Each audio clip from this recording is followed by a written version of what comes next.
شان مصطفیٰ، مرحبا صد مرحبا۔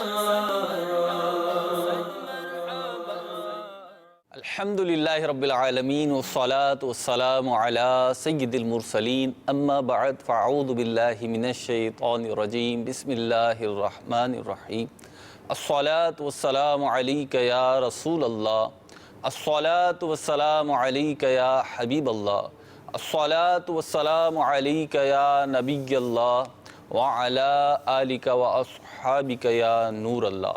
مدنی چینل کے ناظرین، سلسلہ ہے حسن و شان مصطفیٰ صلی اللہ تعالی علیہ وسلم، اور آج ہمارا اس سلسلے میں موضوع ہے انداز زندگی۔ جی ہاں، ہر کوئی اپنے اپنے انداز سے زندگی گزارتا ہے، اور کوئی نہ کوئی انداز ایسا بھی ہوتا ہے جو اس نے اپنے ذہن میں، اپنے دل میں رکھا ہوا ہوتا ہے کہ میں اس انداز پہ اپنی زندگی گزارنا چاہتا ہوں اور اس انداز پہ میری زندگی ہونی چاہیے۔ ہمارا انداز زندگی ایز اے مسلم کیا ہونا چاہیے اور کیا ہے، اور ہمارے لیے کس انداز زندگی کو ہمارے رب نے پسند فرمایا ہے، انشاءاللہ عز و جل آج سلسلے کا عنوان یہی ہوگا۔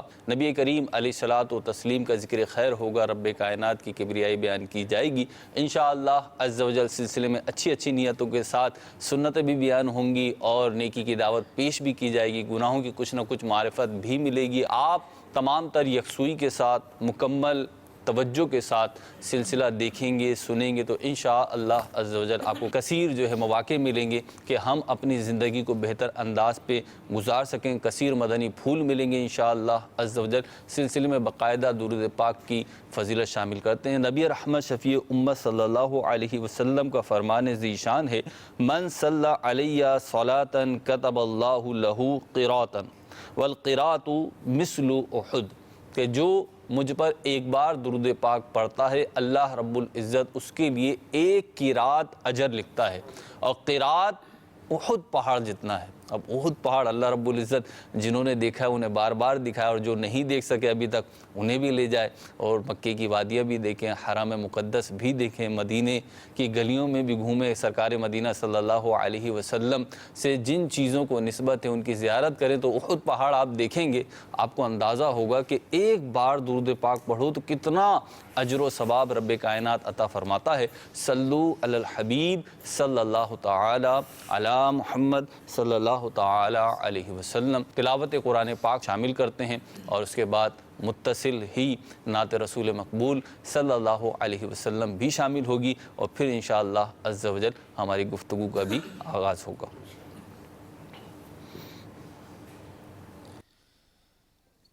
اعوذ باللہ من الشیطان الرجیم،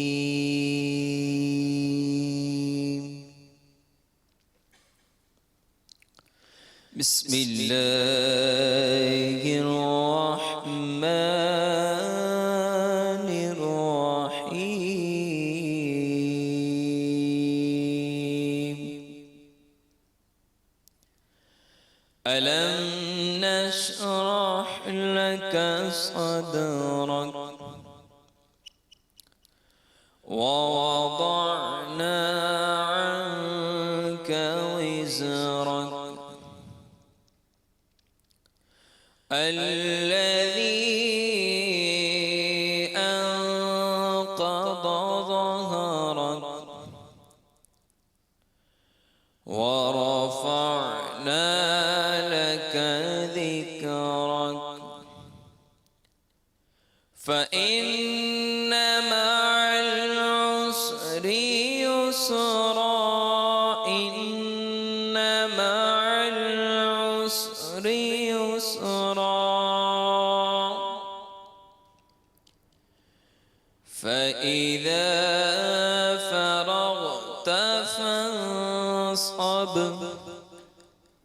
وإلى ربك فارغب۔ آمنت بالله صدق الله العظيم۔ سبحان اللہ، ماشاء اللہ عز و جل۔ صلو علی الحبیب صلی اللہ تعالی علی محمد صلی اللہ علیہ وسلم صلی اللہ علیک یا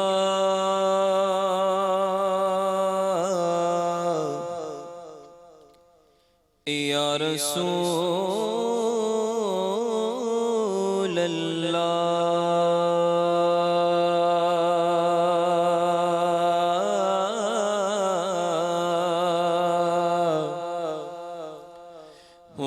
وسلم علیک یا حبیب اللہ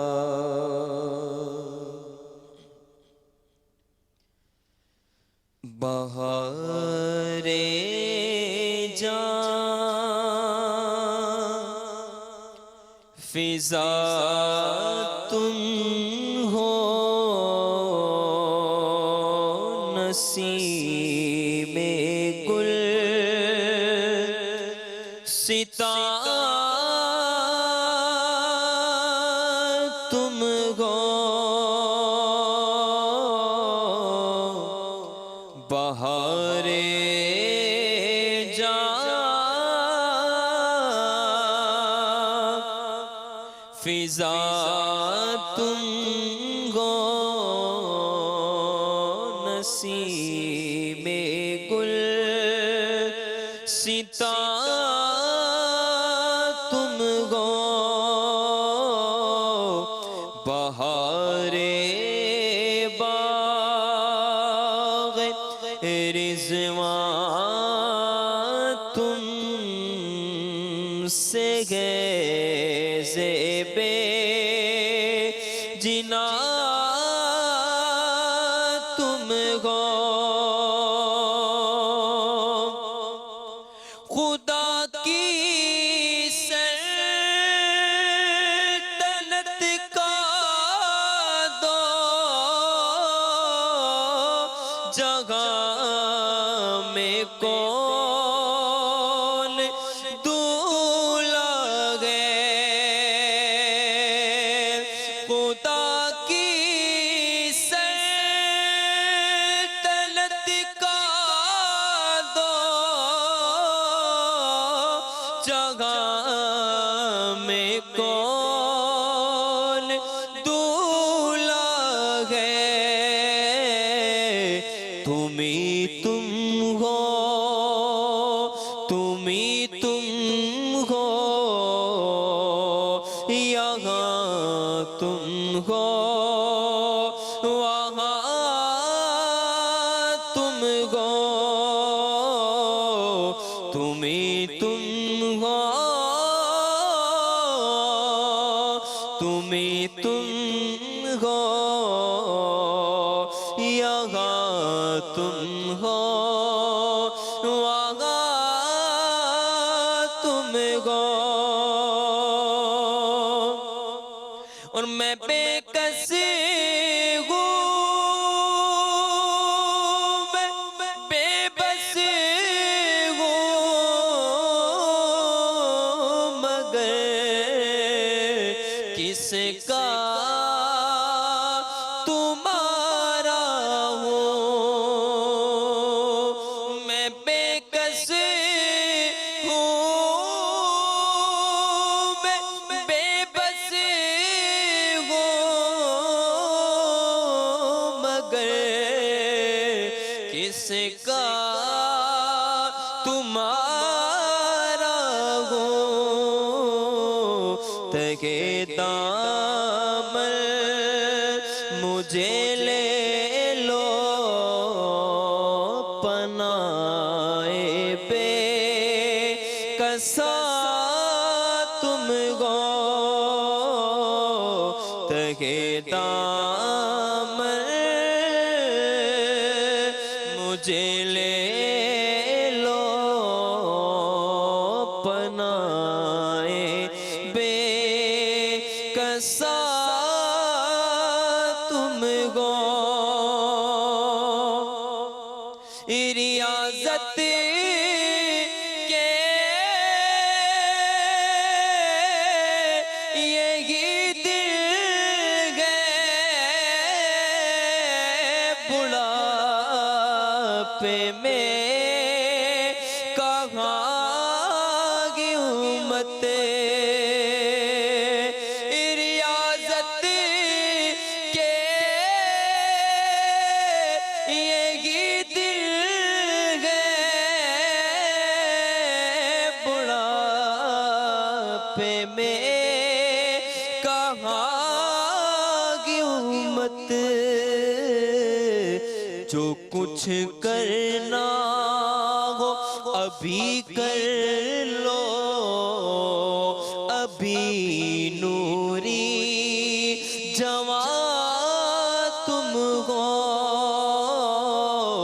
جو کچھ کرنا ہو ابھی کر لو ابھی نوری جوان تم ہو اور فقط نسبت کا نوری ہو حقیقی نوری ہو جاؤں جو مجھ کو دیکھ کے اٹھے میاں نوری میاں تم ہو جو مجھ کو دیکھ کے اٹھے میاں نوری میاں تم ہو بہار جاں فضا تم ہو نسیم گل ستا تم ہو ماشاءاللہ عز و جل بارک اللہ۔ ریاضت کے یہی دن ہیں بڑھاپے میں کہاں ہمت۔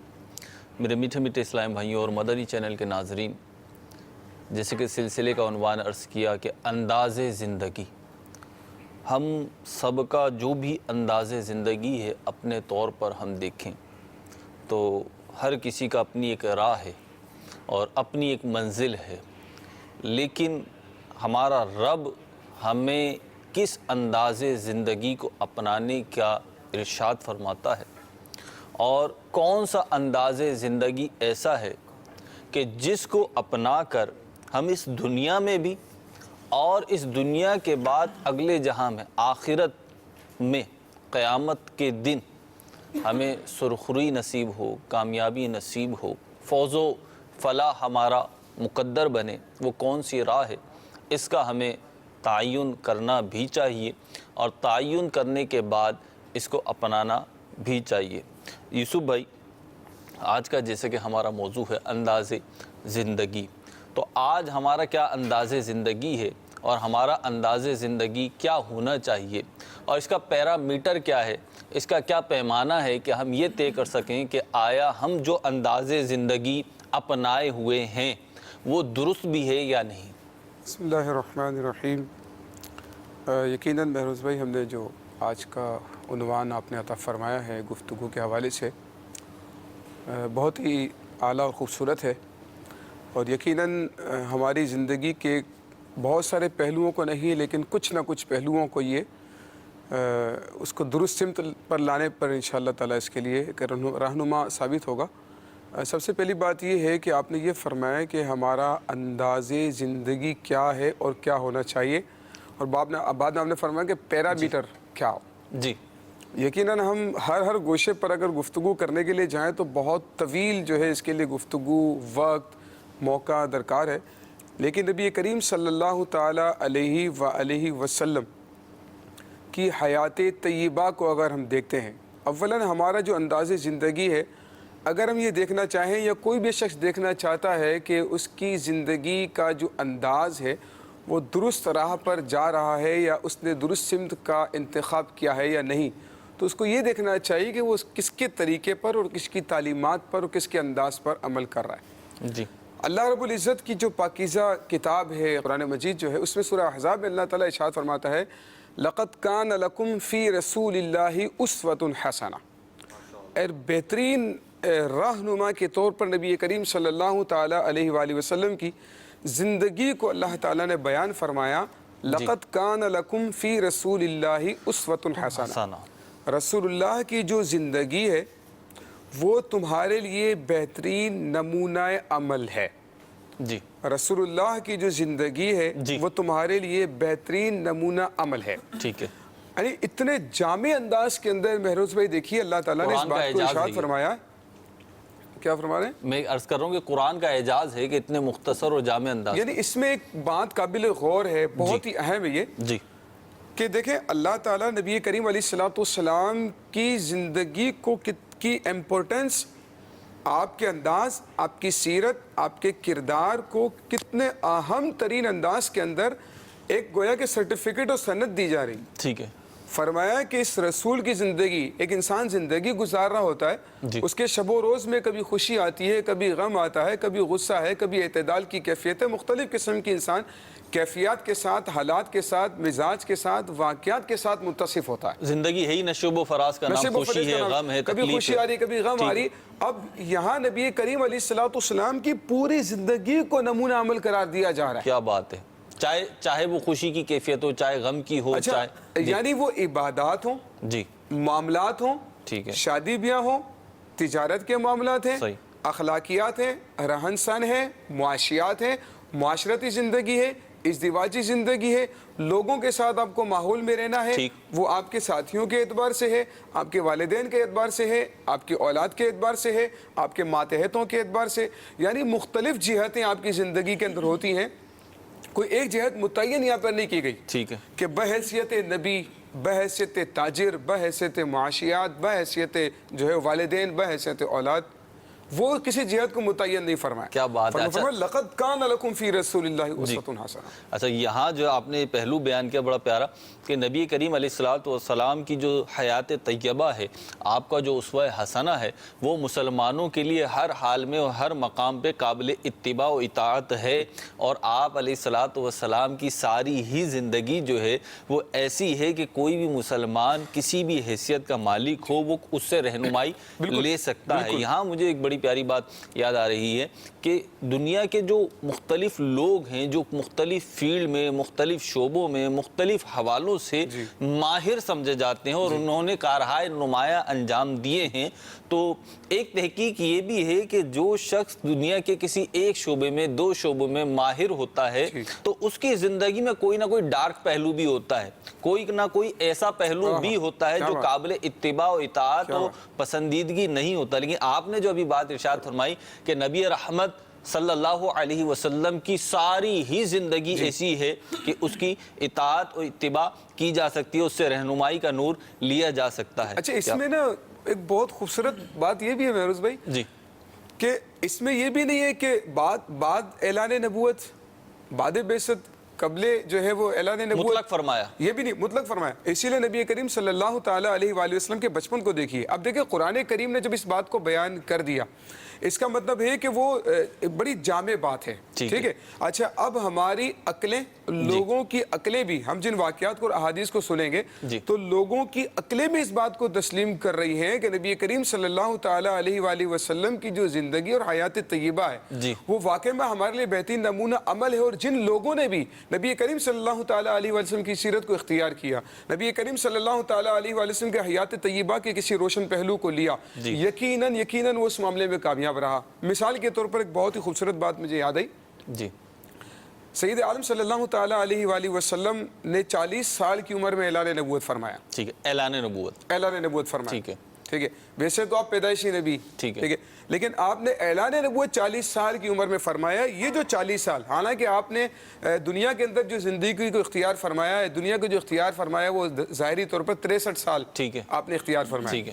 اچھا, ایک ظاہری طور پر عقل یہ کہتی ہے کہ بھائی اگر اعلان نبوت 20 سال کی عمر میں ہو جاتا ٹھیک ہے 15 سال کی عمر میں ہو جاتا تو زیادہ عرصہ مل جاتا تبلیغ کے لیے، لوگوں کو واعظ و نصیحت کے لیے قریب کرنے کے لیے. لیکن علماء نے بڑی پیاری بات یہاں پر ارشاد فرمایا کہ 40 سال کی عمر میں اعلان نبوت کرنے کا مقصد اور اس کی غرض و غایت اور اس کا فائدہ کیا ہے. 40 سال کی عمر میں اعلان نبوت فرما رہے ہو، 23 سال یعنی یہاں یوسف بھائی ایک بات کہ آپ جب اعلان کر رہے ہیں تو آپ نے ایک عرصہ گزارا ہے 40 سال. اچھا، اعلان کرنے کے بعد آپ کی جو ظاہری حیات ہے، میرے پیارے آقا علیہ السلام کی جو ظاہری حیات ہے وہ 23 سال بنتی ہے. تو یعنی 23 سال جو ظاہر سی بات ہے وہ کم ہے 40 سال سے. تو آپ کا یہ اب جو 40 سال ہے، 40 سال تک نبی کریم صلی اللہ تعالیٰ علیہ وسلم کی جو حیات طیبہ ہے، اس میں نبی کریم علیہ السلام نے اپنی زندگی اس طرح سے گزاری، اخلاقیات کے لحاظ سے، سیرت اور اخلاق کے لحاظ سے اس طرح سے گزاری کہ کوئی ڈارک پہلو نہیں ہے. جیسے کہ آپ نے کہا کہ اس کی زندگی میں کوئی نہ کوئی ایسا ڈارک پہلو ہوتا ہے، کوئی نہ کوئی مائنس پوائنٹ ہوتا ہے کہ جو اس کے لیے گویا کہ شرمندگی کا باعث بھی بن جاتا ہے بسا اوقات. لیکن آقا علیہ السلام کی جو حیات طیبہ ہے، نبی کریم علیہ السلام جب اعلان نبوت فرماتے ہیں تو حال یہ ہے کہ لوگ آپ کو صادق و امین کہہ کر پکار رہے ہیں. کیا بات ہے. فاران کی چوٹی پر جب آپ اعلان نبوت فرماتے ہیں تو وہاں پر کیا ہوا کہ وہ لوگ کہتے ہیں کہ آپ تو صادق و امین ہیں، ہم آپ کی بات کیسے نہیں مانیں گے، ہم نے آپ کو کبھی جھوٹ بولتے نہیں دیکھا. یعنی آپ نے اپنے کردار اور سیرت کے ذریعے سے لوگوں کے ذہنوں پر گویا کہ اپنی شخصیت اس طرح کی جو ہے وہ قائم کی ہوئی تھی کہ لوگ اس کا انکار نہ کر سکے. اپنی سیرت کے اعتبار سے بھی نبی کریم صلی اللہ تعالیٰ علیہ وسلم نے اس طرح کا تاثر ان پر قائم کیا ہوا. ایک یعنی ابھی جو ہماری بات شروع ہوئی اس کو اگر ہم لیں کہ ایک مسلمان کے لیے، ایک اللہ اور اس کے رسول پہ ایمان لانے والے کے لیے جو انداز زندگی ہونا چاہیے وہ ہمارے رب نے پیارے آقا علیہ السلام کا جو انداز زندگی ہے، جو آپ کی سیرت ہے، اس کو ہمارے لیے نقش راہ فرمایا، اسے نقش منزل بنایا کہ اس کی پیروی کرو تو تم کامیاب ہو جاؤ گے، فلاح پا جاؤ گے اور تمہیں اجر و ثواب ملے گا، انعام ملے گا. اب نبی کریم علیہ السلام کی جب زندگی دیکھتے ہیں تو آپ کی زندگی بڑا پیارا پہلو ہے. مدنی چینل کے ناظرین، غور طلب بات ہے کہ میرے پیارے آقا علیہ السلام جب بعثت فرما رہے ہیں، جب اعلان نبوت فرما رہے ہیں تو 40 سال کا عرصہ ان لوگوں میں گزارا ہے کہ جن کی جہالت، بربریت اور دہشت جو ہے پورے عالم پہ بیٹھی ہوئی تھی، اور عالم گواہ بھی ہے، تاریخ گواہ ہے، تاریخ صفحات. تو ان میں گزارا اور اس معاشرے میں گزارا کہ جہاں پہ طرح طرح کے جرائم اور گناہ جو تھے وہ عام تھے، نافرمانیاں عام تھی اور بد اخلاقی عروج پر تھی اپنے. لیکن میرے پیارے آقا علیہ السلام نے ایسی پاک باز، ایسی عفت معاب زندگی گزاری کہ اس کے گواہ اور اس کی تعریف کرنے والے اور اس کے قائلین آپ کے منکرین تھے، جنہوں نے آپ کی رسالت کا انکار کیا، جنہوں نے آپ کی نبوت کا انکار کیا. انہوں نے بھی وہ تعصب کی بنا پہ کوئی واضح دلیل نہیں پیش کر سکے، کوئی معقول وجہ بیان نہیں کر سکے کہ کیوں وہ کر رہے ہیں، بلکہ صادق ہی کہا اور امین ہی کہا. اچھا، اس میں بھی دیکھیں انہوں نے رسول سمجھتے ہوئے نہیں، نبی کریم علیہ السلام کی پیروی کی ایک مقام پر، اور فائدہ انہیں بھی ہوا. کیسے؟ ایک بار جو آپ کو پتا ہے کہ بڑا مشہور واقعہ حجر اسود کی تنصیب کا مسئلہ تھا. ٹھیک ہے. کعبۃ اللہ کی تعمیر کے بعد حجر اسود کی جو ہے تنصیب کا مسئلہ تھا. ٹھیک ہے. نصب کرنا تھا، اس کو نصب کرنا تھا، اپنے مقام پر رکھنا تھا. اب جو مختلف قبائل ہیں وہ کہہ رہے ہیں، کوئی کہہ رہا ہے ہمارا سردار، کوئی کہہ رہا ہے ہمارا سردار، کوئی کہہ رہا ہے ہمارا سردار نصب کرے گا. ابھی آپس میں دست و گریباں ہو جاتے ہیں اور مرنے مارنے کی جو ہے وہ کیفیات اور نوبت آ جاتی ہے. ایسے میں ان کے اندر جو ہے آپس میں یہ طے کیا جاتا ہے کہ کل جو شخص یہاں پر حرم کے اندر صبح سب سے پہلے داخل ہوگا، ہم اسی کے ذریعے سے اپنا فیصلہ کروائیں گے. کیا بات. اگلے دن نبی کریم علیہ السلام سب سے پہلے جو حرم پاک میں داخل ہوتے ہیں. اب یہ سارے کے سارے کہتے ہیں کہ اب اس کی تنصیب، اس کو نصب کرنا یہ آپ کا کام ہے. نبی کریم صلی اللہ تعالیٰ علیہ وآلہ وسلم نے فرمایا کہ چادر لے کر آؤ، اس کے اندر اس حجر اسود کو رکھو. اس چادر کے ایک ایک کونے کو جو ہے وہ مختلف قبائل کے سردار اٹھا لیتے ہیں اور اس کے بعد اس کو اپنے مقام پر لایا جاتا ہے. پھر پیارے آقا صلی اللہ تعالیٰ علیہ وآلہ وسلم اس حجر اسود کو اٹھا کر اپنی جگہ پر نصب کر دیتے ہیں. اب یہاں پہ نبی کریم علیہ السلام کی جو پیروی کی انہوں نے، اگرچہ کہ رسول سمجھتے ہوئے نہیں، لیکن نقصان نہیں ہوا، بلکہ بہت بڑی خون ریزی سے وہ لوگ جو ہے وہاں پر بچنے میں کامیاب ہو جاتے ہیں. تو یہ بھی نبی کریم صلی اللہ تعالیٰ علیہ وآلہ وسلم کی زندگی کا ایک بہترین پہلو ہے کہ نبی کریم علیہ السلام کے اعلان نبوت سے پہلے بھی وہ نبی کریم علیہ السلام کی پیروی کر رہے ہیں لوگ، اور جو ہے وہ گویا کہ نقصانات سے بھی بچ رہے ہیں، بلکہ وہاں پر کامیابیاں ان کا قدم چوم رہی ہے اور کامیابیوں کو حاصل کرنے میں وہ لوگ گویا کہ کامیاب ہو جاتے ہیں۔ نبی کریم صلی اللہ تعالیٰ علیہ وسلم کا بچپن شریف گزرا، اعلان نبوت نبی کریم علیہ السلام نے فرمایا، اور اس کے بعد آپ نے جو اپنی زندگی گزاری اس میں شادی بھی ہے، تجارت بھی آپ نے کی اور دیگر معاملات بھی لوگوں کے سامنے خوشی غم کے تھے، لیکن اس میں آپ نے اتنی بہترین تعلیمات چھوڑی کہ صحابہ کرام علیہم رضوان کو ایک جملہ، صحابہ کرام علیہم رضوان کو اس قابل بنا دیا کہ صحابہ کرام علیہم رضوان کے بارے میں پھر آقا علیہ السلام نے سرٹیفکیٹ عطا فرمایا، بِأَيِّهِمْ اِقْتَدَيْتُمْ اِهْتَدَيْتُمْ۔ کیا بات ہے، ان میں سے جس کی پیروی کرو گے ہدایت پا جاؤ گے۔ ان میں سے جن کی پیروی کرو گے ہدایت۔ اللہ تعالیٰ فرما رہے ہیں کہ لَقَدْ كَانَ لَكُمْ فِي رَسُولِ اللَّهِ أُسْوَةٌ حَسَنَةٌ، رسول کی زندگی تمہارے لیے بہترین نمونہ عمل ہے۔ پھر پیارے آقا علیہ السلام کی زندگی کے پہلوؤں کو دیکھتے ہوئے انہوں نے اپنی زندگی کو گزارا، آقا علیہ السلام کی اداؤں کو ادا کرتے تھے، آقا علیہ السلام کے احکامات پر عمل کرتے تھے، تو نتیجہ کیا نکلا کہ آخر ان کو بھی نبی کریم علیہ السلام نے اس قابل بنا دیا۔ فرمایا اصحابی کالنجوم، میرے صحابہ ستاروں کی طرح ہیں، بِأَيِّهِمْ اِقْتَدَيْتُمْ اِهْتَدَيْتُمْ، ان میں سے جس کے بھی پیچھے چلو گے تم ہدایت پاؤ۔ یعنی مہر و ماہ رسالت کا فیضان ایسا جاری ہوا کہ ان کے ارد گرد رہنے والے، ان پہ ایمان لانے والے، ان کی زیارت کرنے والے صحابہ جو ہیں وہ ستاروں کی مانند وہ ہو گئے۔ دوسروں کے لیے رہنما بن گئے۔ تو اچھا، مدنی چینل کے ناظرین، ایک وہ علم ہے، سچا یا جھوٹا علم ہے، اور ستاروں کا جسے علم کہتے ہیں، علم النجوم جسے کہتے ہیں، اور وہ ستاروں کی گردشوں سے حال معلوم کرنا اور یہ کرنا۔ حالانکہ ہمارے پیارے آقا علیہ السلام کیا فرما رہے ہیں؟ اصحابی کالنجوم، میرے صحابہ ستاروں کی مانند ہیں۔ تو اگر تمہیں کسی ستاروں کے پیچھے چلنا ہے، کسی آسمان کے تاروں کے پیچھے چلنا ہے، تو میرے صحابہ جو ہیں، میرے اصحاب جو ہیں، یہ اس قابل ہیں کہ تم ان کی پیروی کرو۔ ان میں سے ہر ایک ایسا ہے، یوسف بھائی، ان میں سے ہر ایک ایسا ہے کہ تم اس کی پیروی کرو گے تو ہدایت پا جاؤ گے۔ اب مدنی چینل کے ناظرین بھی دیکھ رہے ہیں یوسف بھائی، آپ فرما تو رہے ہیں، اور یقیناً اللہ عز و جل کے فرامین اور پیارے آقا علیہ السلام کی احادیث بیان کر رہے ہیں، ان کی سیرت بیان ہو رہی ہے، لیکن بہرحال شیطان ایک وسوسہ ڈالتا ہے کہ اب اس طریقے کی جب گفتگو ہوتی ہے، کی جاتی ہے، تو شیطان ایک وسوسہ ڈالتا ہے کہ اس سے تو ہم بند جائیں گے، اس سے تو ہم پیک ہو جائیں گے، یعنی ہماری پھر کوئی آزادی نہیں رہے گی۔ اگر ہم ساری چیزوں میں اتباع کرنے لگیں گے، اطاعت کرنے لگیں گے، یہی کیفیت رہی، تو پھر ہماری اپنی مرضی کیا ہے؟ ہم خود سے کیا زندگی گزاریں گے؟ گویا کہ ہم تو کسی اور کی زندگی گزاریں گے۔ ایک وسوسہ یہ شیطان دلاتا ہے، تو اس کے حوالے سے کیا ارشاد فرمائیں؟ اس میں مروز بھائی یہ بات ہے کہ انسان کامیاب وہی ہوتا ہے جو کامیاب لوگوں کو دیکھ کر ان کی زندگی کے بہترین اصولوں کو لے لیتا ہے، ٹھیک ہے؟ اچھا، بڑی ایک پیاری بات کہی جاتی ہے، دنیاوی لحاظ سے بھی کہی جاتی ہے کہ خود تجربہ کرنے کی بجائے دوسروں کے تجربے سے فائدہ اٹھایا جائے۔ ٹھیک۔ اچھا، اب نبی کریم علیہ السلام کی جو ذات اقدس ہے نا، جیسے کہ ہم نے کہا کہ کوئی مائنس پہلو، کوئی اگر دشمن بھی ڈھونڈنے کے لیے جاتا ہے تو اس کو نہیں ملتا ہے۔ نبی کریم علیہ السلام کی ذات اقدس ایسی کامل و کمل، کیوں؟ اللہ تعالیٰ فرماتا ہے ما ينطق عن الهوى ان هو الا وحی یوحی۔ کیا بات ہے! یہ نبی جو بھی اپنی زبان سے لفظ نکالتے ہیں تو اپنی طرف سے نہیں نکالتے، ان هو الا وحی یوحی، وہ تو اللہ تعالیٰ کی طرف سے ان کو وحی کی جاتی ہے۔ کیا بات! جب اللہ تعالیٰ ان کے اوپر وحی فرما رہا ہے اور یہ اپنی زبان سے وہ الفاظ نکال رہے ہیں، تو نیور ایسا ہو ہی نہیں سکتا ہے کہ ان کی زبان سے کوئی غلط لفظ نکل جائے جس کی پیروی کر کے لوگ گمراہ ہو جائیں، بلکہ قرآن کہہ رہا ہے ما آتاکم الرسول فخذوہ وما نہاکم عنہ فانتہوا، فرمایا کہ جو رسول تمہیں دیں وہ لے لو، ٹھیک ہے، جس سے تمہیں منع کرے اسے باز آ جاؤ۔ یہ اصول ایک بیان کر دیا گیا۔ قرآن کریم نے اصول بیان کر اب دیا۔ اصول بیان کیا نا، تو اب جو احکامات ہیں اس پر عمل کرنے والا ہی کامیاب ہے، اور جو منہیات سے بچ جاتا ہے وہی کامیاب ہے۔ جو ادھر ادھر نکلنے کی کوشش کرتا ہے تو وہ نیا تجربہ کرنے کی کوشش کرتا ہے، اور اس میں بہت زیادہ قوی احتمال ہے کہ وہ اس کے اندر گمراہی کے اندر بڑی پیاری بات ارشاد فرمائی۔ اسی آیت کے ضمن میں حضرت علامہ عبد المصطفیٰ اعظمی رحمۃ اللہ تعالی علیہ نے جب اس کی تفہیم فرمائی تو ایک بات بڑی پیاری، یہ لقد کان لکم فی رسول اللہ اسوۃ حسنہ، اس آیت کی تفہیم کرتے ہوئے بڑی پیاری بات ارشاد فرمائی۔ میں اپنے الفاظ میں تھوڑا سمیٹتے ہوئے عرض کرتا ہوں۔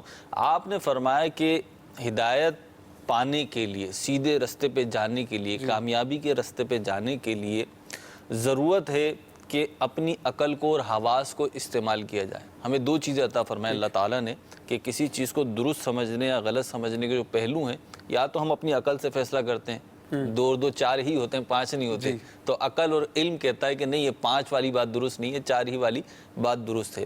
یا آپ اپنے حواس سے فیصلہ کرتے ہیں. جیسے چائے ہے، اس کی چینی ہمیں چکھنی ہے کہ بھئی چینی ہے کہ نہیں ہے، تو ہم چکھتے ہیں تو پتہ چل جاتا ہے چینی ہے نہیں ہے، کم ہے زیادہ ہے، تو حواس فیصلہ کرتا ہے.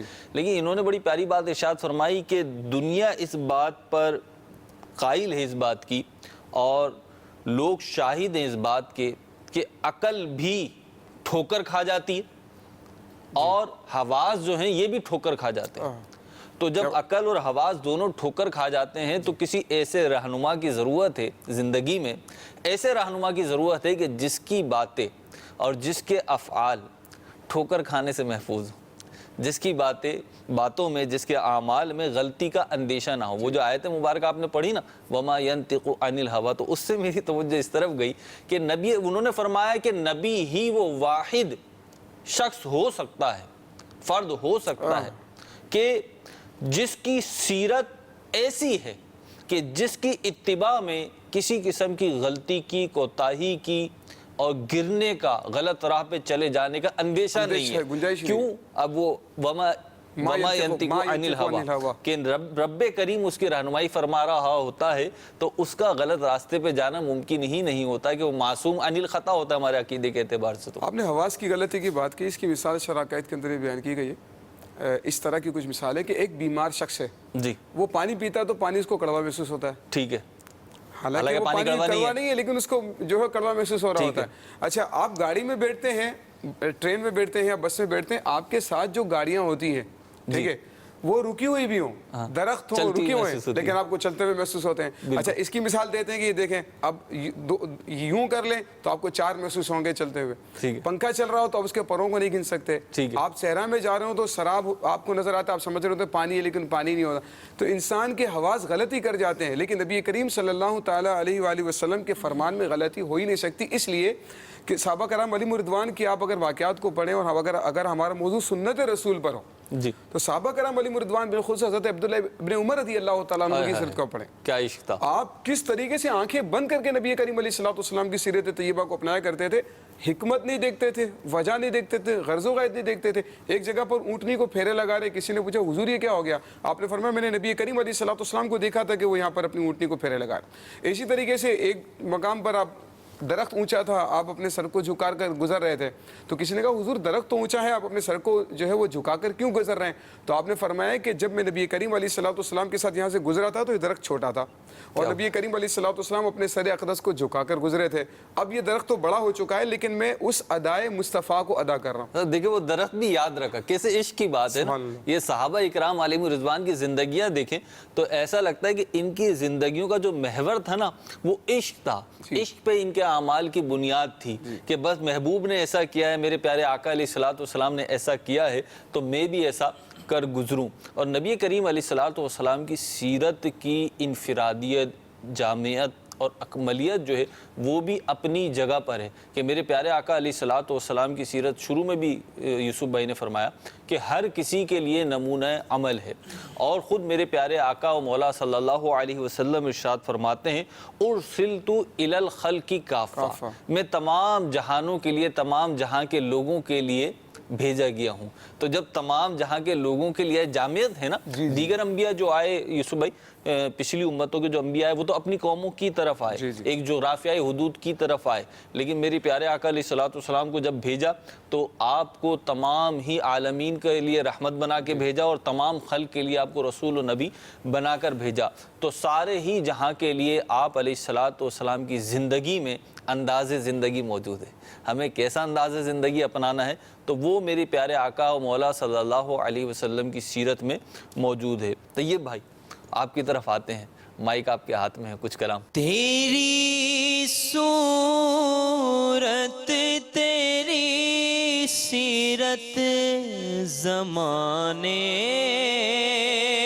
سے نرالی ہے، تیری صورت تیری سیرت زمانے سے نرالی ہے، تیری ہر ادا پیارے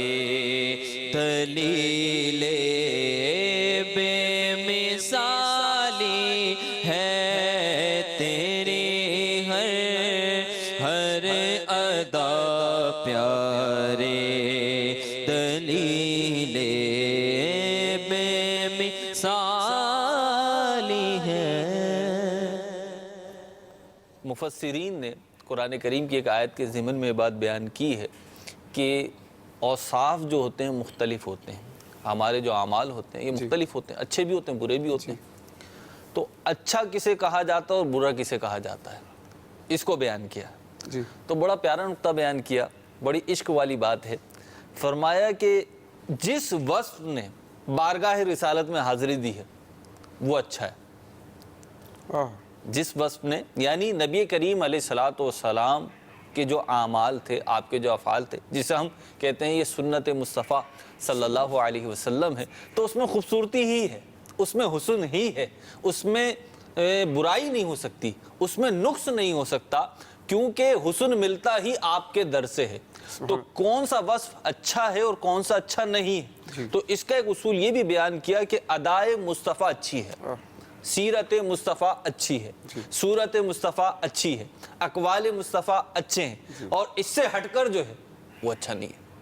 کتنی پیاری بات ہے۔ یوسف بھائی اس کو موضوع کو آگے کیسے کنٹینیو کریں گے کہ انداز زندگی جو ہے صحیح، اللہ رب العزت نے ارشاد فرمایا ہے، صحابہ کرام کے معمولات بھی کچھ آپ نے بیان کیے، اور سیرت کی، نبی کریم علیہ الصلوۃ والسلام کے انداز زندگی کی کچھ جھلک ہم نے پیش کرنے کی کوشش کی ہے، صحیح کی ہے۔ اور ایک مسلمان ہونے کے ناطے ہمارا ایمان بھی ہے، اور ہم اسے تسلیم بھی کرتے ہیں، مانتے بھی ہیں، چاہتے بھی ہیں کہ ہم اتباع رسول کریں۔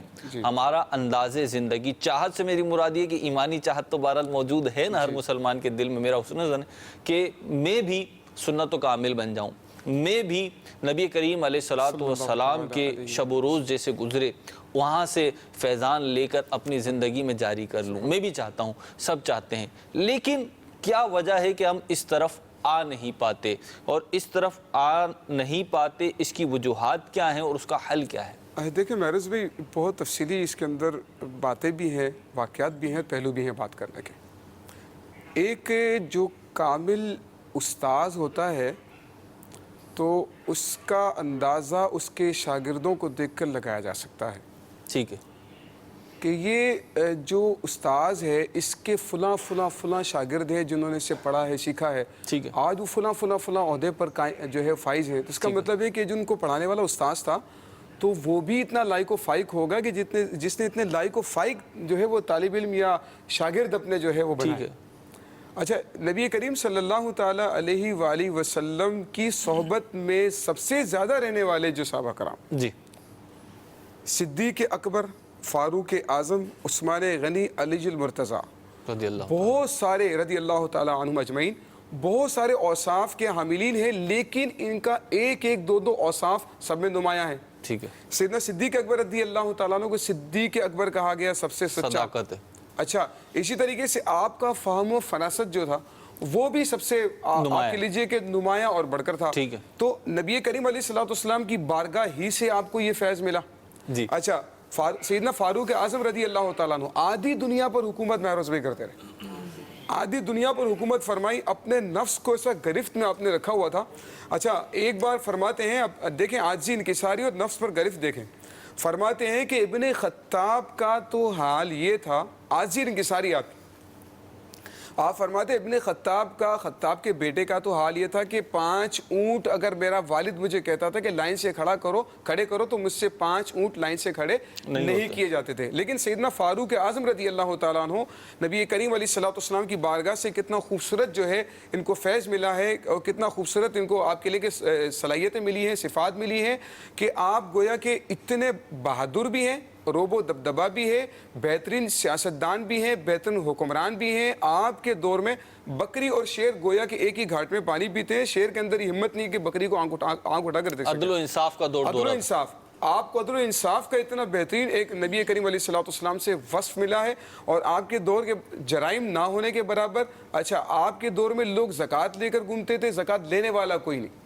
اتنا بہترین نظام حکومت، نظام عدل سیدنا فاروق اعظم رضی اللہ تعالیٰ عنہ، حضرت عثمان غنی رضی اللہ تعالیٰ عنہ کو آپ کو سخاوت کا وصف ملا، مولا علی رضی اللہ تعالیٰ عنہ کو شجاعت کا وصف ملا. تو صحابہ کرام علیہم رضوان بارگاہ رسالت سے جو ہے وہ فیض لیتے رہے، اور نبی کریم علیہ الصلوۃ والسلام کے فیوز کے مطابق وہ فیض لے کر جو ہے گویا کے زمانے میں تقسیم کرتے رہے. یہ وہ لوگ تھے کہ صحابہ کرام علیہم رضوان پہلے اکثریت تھی، ظاہر مسلمان نہیں تھے. نبی کریم علیہ الصلوۃ والسلام کے جو ہے وہ دعوت ایمان دینے پر، صحابہ کرام کی انفرادی کوشش پر یہ اسلام لاتے رہے، اور اس کے بعد ان اوصاف سے جو ہے وہ متصف ہوتے چلے گئے. آپ نے فرمایا ہم کیوں نہیں آتے اس طرف؟ اگر ایک بچہ کہتا ہے کہ میں ڈاکٹر بنوں گا تو وہ ڈاکٹر کا معاشرے کے اندر دیکھتا ہے کہ اتنا بہترین اس کا اسٹیٹس ہے، تو میں بھی جو ہے ڈاکٹر بنوں. پائلٹ ہے، پائلٹ کو دیکھتے ہیں تو پائلٹ، انجینئر تو انجینئر، وہ دنیاوی لحاظ سے اس کی تمنا کرتے ہیں، اس کی دل کے اندر خواہش رکھتے ہیں کہ میں بھی یہ بن جاؤں. نبی کریم صلی اللہ تعالیٰ علیہ وآلہ وسلم کی سیرت کا اگر ہم مطالعہ کریں، صحابہ کرام علیہ رضوان کی سیرت کا مطالعہ کریں، ایک چھوٹی سی مثال میں دیتا ہوں. امیر اہل سنت دامت برکاتہم عالیہ، آپ کی زندگی کے شب و روز الحمدللہ جو ہے وہ سنت مصطفیٰ کے مطابق، سیرت مصطفیٰ کے مطابق جو ہے وہ گزرتے ہیں. اب نبی کریم امیر اہل سنت مدثر العالی کے پیروکار، آپ کے فالوورز، آپ کی پیروی، یہ آپ کے فرامین پر لوگ عمل کرنے والے پوری دنیا کے اندر جو آپ کی تعلیمات سے متاثر ہو کر سنتوں کے عامل بن جاتے ہیں، گناہوں کو چھوڑ کر دنیا اور آخرت کی بہترین زندگی کو گزارنے میں کامیاب ہو رہے ہیں. تو ہم دیکھیں کہ جو سکسیسفل شخصیت ہے امیر اہل سنت کی، وہ نبی کریم علیہ الصلوۃ والسلام کے فالوورز میں سے ہیں. تو نبی کریم علیہ السلام کو فالو کرنے والے کو فالو کیا جاتا ہے تو وہ بھی شخص کامیاب ہو جاتا ہے. اب امیر اہل سنت نے یہ جو تحریک مسواک شریف کی چلائی. اچھا، نبی کریم علیہ الصلوۃ والسلام کا فرمان، میں نے یہ نیت کی تھی کہ اس پر بھی میں انشاءاللہ جو ہے وہ کچھ عرض کروں گا تاکہ ہمارا بھی حصہ اس میں شامل ہو جائے. امیر علیہ سنت کی بہت خواہش ہوتی ہے کہ اس کو ہم اللہ برکت دے بیان کریں. نبی کریم علیہ الصلوۃ والسلام نے فرمایا من تمسک بسنتی عند فساد امتی فلہ اجر 100 شہید. سبحان اللہ. جس نے میری سنت کو فساد امت کے وقت تھامے رکھا، اللہ تعالیٰ اس کو 100 شہیدوں کا ثواب عطا فرمائے. اب امیر علیہ سنت الحمدللہ اس سنت مسواک کو بھی جو ہے وہ اس کا احیاء فرما رہے ہیں، اس کو زندہ فرما رہے ہیں، اور لوگوں کو یہ ذہن دے رہے ہیں کہ آپ مسواک شریف استعمال کریں، اس کی یہ فضیلت، اس کا یہ فائدہ، اس کے طبی فائدے اپنی جگہ پر ہیں، میڈیکل کے فائدے اپنی جگہ پر ہیں، منہ کی صفائی حاصل ہوتی ہے، نظام آپ کا درست ہوتا ہے، حافظہ آپ کا قوی ہوتا ہے. تو ہمیں بھی چاہیے کہ الحمدللہ امیر علیہ سنت جس طرح ہمیں بتاتے ہیں نبی کریم علیہ الصلوۃ والسلام کی سنت پر عمل کرنے کا، تو جو قرآن کریم میں فرمایا لقد کان لکم فی رسول اللہ اسوۃ حسنہ، نبی کریم علیہ السلام کی زندگی تمہارے لیے بہترین نمونہ عمل ہے. اس کا ایک حصہ اس کی ایک صورت مسواک شریف کی صورت میں بھی ہے، تو ہمیں مسواک شریف کو بھی اپنانا ہے. اور نبی کریم علیہ الصلوۃ والسلام کی زندگی کے بہت سارے پہلو ہیں، ان میں سے بھی جو اپناتے رہے ہیں. مدنی چینل پر الحمدللہ سلسلے ہوتے ہیں، ان میں ہمیں سنتیں سکھائی جاتی ہیں، فرامین مصطفیٰ الحمدللہ سکھائے جاتے ہیں. تو ان کو سیکھ کر اپنے لیے جو ہے وہ عمل کی کچھ صورت اس میں سے نکالنی چاہیے کہ میں اس پر کس طریقے سے عمل کر کے اپنے لیے بہتری کا سامان پیدا کر سکتا. کوشش کریں گے تو اللہ رب العزت راہیں کھول دے گا، اور جو کوشش کرتا ہے اس کو راہ مل بھی جاتی ہے. ہزاروں لاکھوں مسلمان الحمدللہ عز و جل سنت رسول کے آئینہ دار ہیں، تو میں اور آپ کیوں نہیں بن سکتے؟ بالکل بن سکتے ہیں اگر کوشش کریں گے، نیت کریں گے. شیطان وسوسے ضرور دلاتا ہے اور نفس ضرور ڈراتا ہے، مختلف حیلے بہانے کرتا ہے کہ تم یہ کرو گے تو یہ نہیں ہوگا، یہ کرو گے تو یہ نہیں ہوگا.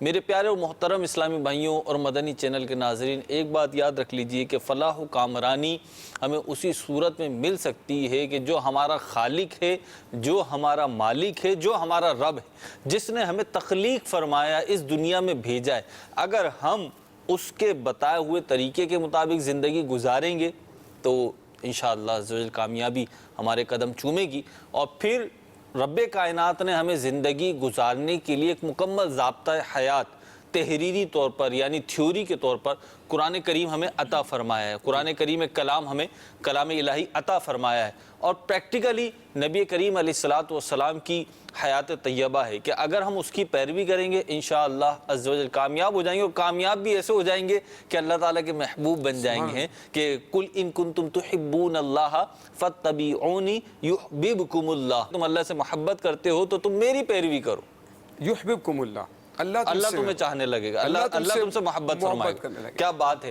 تو یہ ایک سرفرازی ہے. اور دیکھیے یہاں پہ اس آیت کریمہ کے ضمن میں مفسرین نے یہ بھی فرمایا کہ بندے کا تو کام ہی یہی ہے کہ وہ اپنے رب سے محبت کرے، اس کی اطاعت کرے، اس کی فرما برداری کرے، اس کی عبادت کرے.